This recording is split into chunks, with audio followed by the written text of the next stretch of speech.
Now, it even gets worse. The Bill and Melinda Gates Foundation is continuing its global push to support its so-called government-backed digital ID programs, and this time setting its sight on Kenya, where it will advise the government on that country's Maisha Namba digital ID initiative that is currently under development.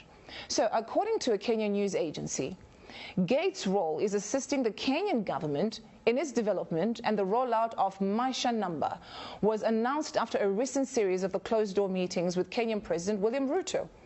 According to Biometric Update, Maisha Namba is supposedly expected to address different challenges, such as identifying and authenticating citizens, safeguarding primary registration documents such as birth certificates and national identity cards, and improving the management of the social programs and government operations.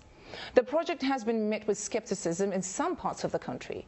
Rights groups have also been expressing concern over the possibility of discrimination and the erosion of privacy. But listen, I just told you in a very nice way. Now let me just put it blatantly to you. The program targets the birth of new babies.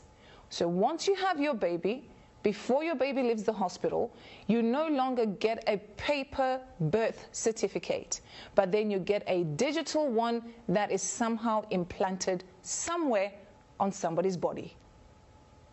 Think about that, but have a listen to this. The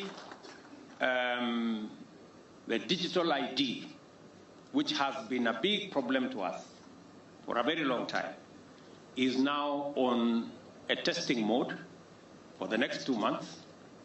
I have been assured by all the stakeholders, led by the ministries concerned, that by December, we will be able to launch digital ID, where every Kenyan don't have to carry any paper, plastic or otherwise, as an ID, that they should be able to be identified digitally using their iris or their fingerprints, and we can transact without the necessity of people struggling to identify who they are.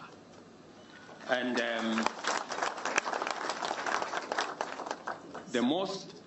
the proudest part of it is that we don't have to spend the billions that we have spent on all the other manenos, as all of you know.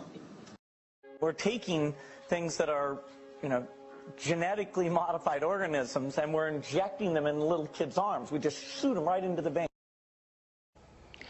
Kenya is in serious trouble. Now, for you to accept this, that means you're going to be completely surveilled and controlled. Think about it. So they have targeted the new babies, of course, even the ordinary citizens, the grown-ups, the young ones, the teenagers, and even the elderly ones will receive this digital ID. But they will then create a new generation where they'll be completely under this digital ID and they have no choice.